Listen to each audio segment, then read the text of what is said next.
오늘 본문은 성전 청결 사건 다음에 일어난 사건입니다. 예수님께서 무화과 나무를 마르게 하신 것인데요. 이를 통해서 하나님께서 우리에게 주시고자 하는 말씀이 무엇인지 알아보도록 하겠습니다. 이른 아침에 예수님께서 성으로 들어오셨습니다. 그때 예수님께서 시장하셨다라고 말씀을 합니다. 하나님의 아들이신 예수님이시지만 인간의 육체를 입고 오셨기에 인간이 느끼는 모든 연약함을 다 체험하시는 예수님의 모습입니다. 아침 식사를 대접해주는 사람이 없었던 것일까요? 또 어디에 가서 한 끼 해결할 돈이 없었던 것일까요? 성경이 하나님께서 이러한 예수님께 때맞춰 양식을 먹게 하셨다라는 말씀으로 기록되었다면 얼마나 좋을까요? 그런데 성경은 시장하신 예수님께서 길가에 있는 무화과 나무로 가셨다라고 말씀을 하고 있습니다. 잎이 무성해서 열매가 있을 법한 나무였는데 가까이 가서 보니까 열매가 없었다라고 합니다. 그러자 예수님께서는 이제부터 영원토록 네가 열매를 맺지 못하리라 이렇게 말씀을 하셨습니다. 그리고 나무는 곧 말라버렸습니다. 때는 4월이었습니다. 무화과 나무는 보통 6월에 익는다고 합니다. 그런데 예수님께서는 아직 익지도 않은 그런 무화과 나무에 열매가 없다고 하면서 말라버리게 하셨습니다. 마가복음에서는 이 일을 무화과 나무를 저주하신 것이라고 그렇게 표현을 하기도 합니다. 왜 예수님께서는 무화과 나무를 저주하셨을까요? 우선 무화과 나무는 6월에 있기는 하지만은 4월부터 열매가 맺힌다고 합니다. 보통 나무는 이제 꽃이 피고 거기에서 열매가 열지만은 무화과 나무는 꽃이 피지 않고 곧바로 열매가 맺히고 열매 속에 꽃이 핀 다음에 익어간다고 합니다. 꽃이 없어서 무화과 나무인 거죠. 그리고 그렇게 4월에 열매가 이미 열리는데 그 4월에 열리는 열매도 먹을 수는 있다고 합니다. 예수님께서 무화과 나무를 마르게 하신 이때는 무화과 열매가 익어가는 그런 시기는 아니지만은 열매를 기대할 수는 그런 있는 때인 것입니다. 그러나 그렇다고 해서 그냥 먹을 것을 당장 얻지 못한다고 해서 열매를 저주하신, 나무를 저주하신 이 일이 선뜻 납득이 되지는 않습니다. 배가 고픈 중에 무화과 열매로 허기를 채울 수 있을까 하여 잎이 무성한 나무로 오셨는데 열매가 없어서 짜증을 내신 것인가? 그러나 그런 것은 아니었습니다. 예수님은 결코 감정적인 분이 아니십니다. 이 모든 일을 통해서 하나님께서 하시고자 하는 일을 나타내 보이기 위함이었습니다. 그렇다면 이 무화과 나무를 마르게 하신 것으로 어떤 일을 나타내고자 하셨을까요? 많은 학자들이 이 일을 통해서 예수님께서 말씀하시고자 하는 하나님의 뜻은 유대인들의 신앙에 대한 책망이다라고 보고 있습니다. 무화과 나무의 잎이 무성합니다. 그렇다면 당연히 열매가 있을 것으로 기대합니다. 그런데 막상 다가가 보니 열매가 없었습니다. 빛 좋은 게살구에 불과했습니다. 당시의 유대인들의 신앙이 바로 이와 같다라는 것이죠. 겉으로 보기에는 형식도 굉장히 많고 화려해 보여서 열매가 많을 것으로 보이지만은 막상 다가가 보면은 형식만 있고 내용은 없는, 열매는 없는 그런 유대인들의 신앙, 맺어야 할 열매를 전혀 맺지 못하고 있는 유대인들의 신앙을 그대로 보여주는 그런 무화과 나무였던 것입니다. 결국 성전을 청결하게 한 사건이나 무화과 나무를 마르게 하신 일 모두가 당시의 형식적이고 외식적인 신앙의 모습에 대한 책망이라고 할 수 있습니다. 그리고 이 말씀은 당시 유대인들에게 주는 말씀일 뿐만 아니라 오늘날 우리에게도 주는 말씀이기도 합니다. 겉으로 보기에 화려한 예배당과 예배, 형식적으로만 번지르르한 그런 신앙의 모습들은 예수님의 그런 심판을 면하지 못하게 될 것이다라는 경고의 메시지를 이 무화과 나무를 마르게 하신 일을 통해서 우리에게도 동일하게 주고 있는 것입니다. 또 이 말씀은 예수님께 심판의 권세도 있다라는 것을 보여주기도 하는데요. 지금 현재 오늘 본문에서 예수님은 백마를 타고 오신 예수님이 아니십니다. 겸손하게 나귀 새끼를 타고 입성하셨습니다. 예수님은 지금 심판의 길을 가고 있는 것이 아니라 구원의 길을 가고 있습니다. 가장 낮고 초라한 모습으로 십자가를 지는 길을 가고 계십니다. 사람들은 그런 예수님을 향해서 이제 비난과 손가락질을 하게 될 것입니다. 네가 하나님의 아들이면 당장 우리를 심판해 봐라, 이렇게 소리를 치게 될 것입니다.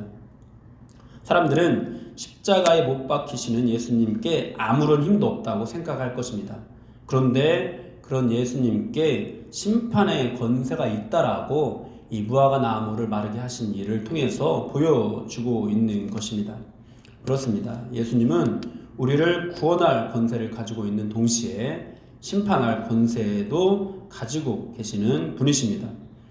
우리를 구원할 권세를 얻기 위해서 십자가의 길을 가시는 예수님께서 장차 심판의 권세를 가지고 반드시 다시 오실 것입니다.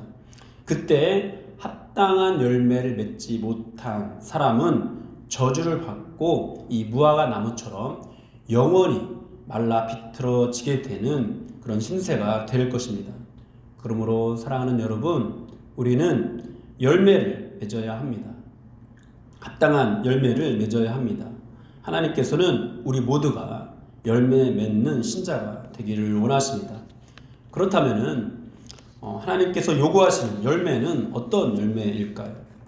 20절부터 우리가 보면은 제자들이 무화과 나무가 마른 일에 대해서 질문을 할 때 예수님께서는 믿음에 대해서 말씀을 하고 있는 것을 볼 수가 있습니다. 왜 무화과 나무가 말랐습니까? 이렇게 질문할 때 예수님께서 믿음에 대해서 말씀을 하시는데요. 그 믿음이 어떤 믿음인가요? 이 무화과 나무에게 된 이런 일을 행할 수 있다는 믿음입니다. 즉 심판의 권세를 우리도 나타낼 수 있다, 우리에게도 주어진다, 그렇게 될 것이다 라는 그런 믿음을 가지라는 거죠. 요한계시록에서는 이렇게 말씀합니다. 또 내가 보좌들을 보니 거기에 앉은 자들이 있어 심판하는 권세를 받았더라.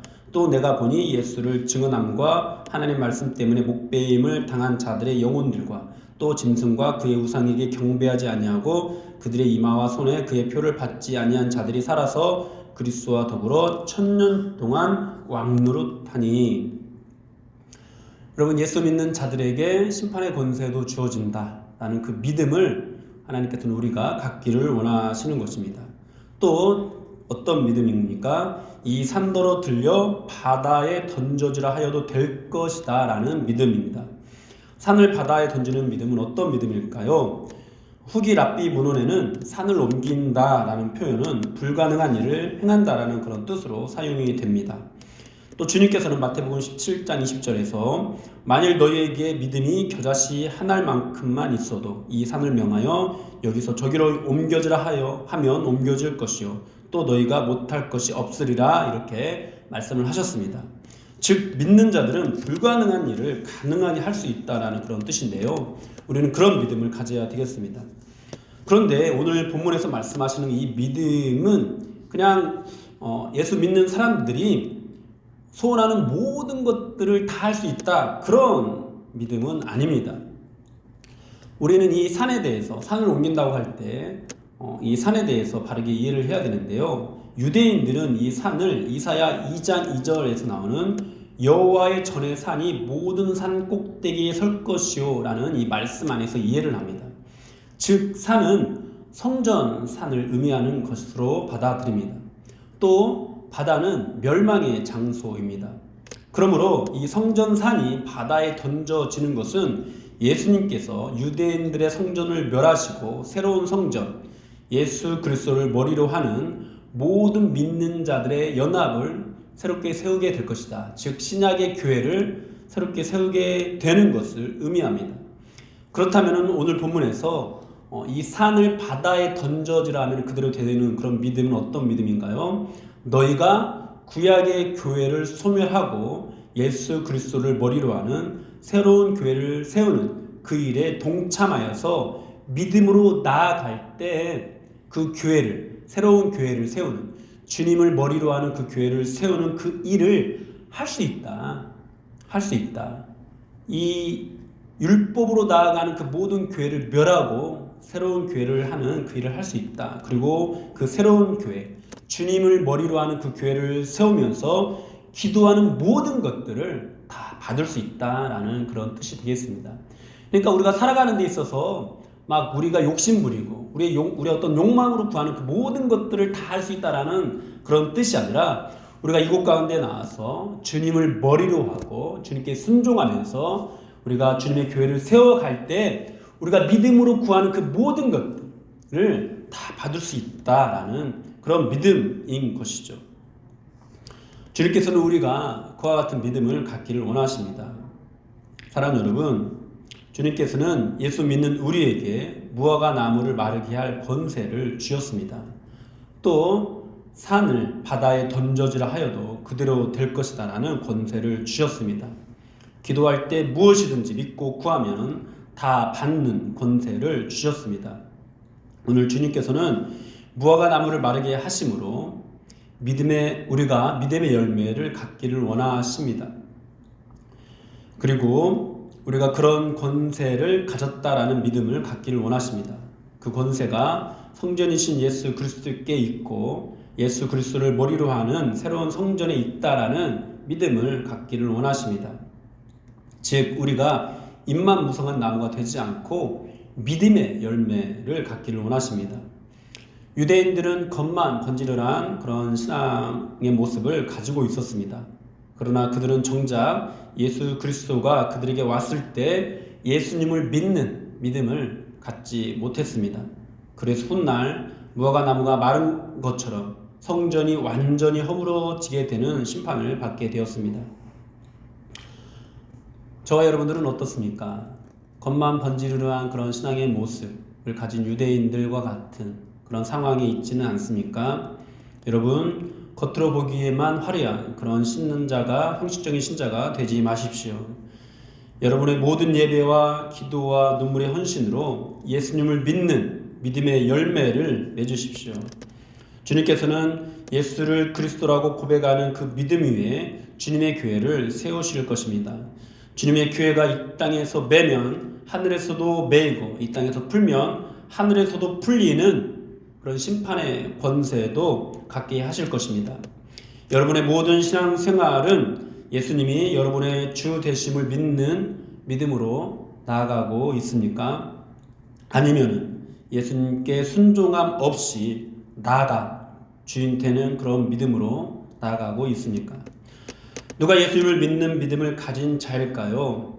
지금 예수님께서 어떤 길을 가고 있는지를 한번 보십시오. 심판의 권세를 가지신 예수님께서 심판의 길을 가고 있지 않으시고 구원의 길을 가고 있습니다. 모든 사람을 멸할 수 있는 십자가에서 내려와서 모든 사람을 멸하실 수 있는 예수님께서 모든 사람을 용서하는 모든 사람들에게 구원이 허락될 수 있는 그 길을 가고 있습니다. 그러므로 여러분, 지금 주님의 교회는 당장 심판의 권세를 나타내려는 길을 가서는 안 됩니다. 내 믿음이 너의 믿음보다 옳다라는 것을 증명하려는 그런 길을 가서는 안 됩니다. 내 믿음이 네 믿음보다 뛰어나다라는 것을 드러내려는 그런 길을 가서는 안 됩니다. 내가 세상의 모든 죄인들 중에 괴수다라고 여기는 그런 길을 가야 합니다. 세상의 많은 사람들이 유대인들처럼 정치적이고 군사적인 힘을 과시하는 교회를 세우려고 할 때 묵묵히 십자가의 소명을 다하는 길을 가야 합니다. 사랑하는 여러분, 여러분의 가정과 또 일터와 우리 중앙장로교회의 모든 형편들 속에서 십자가의 소명을 다하는 길을 가십시오. 여러분, 그 안에서 집사의 소명을 다하십시오. 권사의 소명을 다하십시오. 장로의 소명을 다하십시오. 이 교회의 주인이, 여러분들의 주인이 사람이 아니라, 나 자신이 아니라 예수 그리스도라는 것을 나타내는 그 소명을 다하십시오. 주님의 뜻이 이루어지는 교회를 세우십시오. 잎만 무성한 무화과 나무가 아니라 믿음의 열매가 맺히는 무화과 나무가 되십시오. 그래서 주님께서 오셨을 때 예수 믿는 그 믿음을 나타내 보일 수 있는 교회, 그 열매로 이 주님의 교회를 세워가면서 우리가 믿고 구하는 모든 것, 내가 살아가는 데 있어서 욕심을 부리는 그것들을 위해서 믿고 구하는 것이 아니라 주님의 교회를 세워가면서 믿고 구하는 모든 것들을 다 받는 그런 능력 있는 교회, 믿음 있는 교회로 세워져 가는 저와 여러분들이 되기를 바랍니다.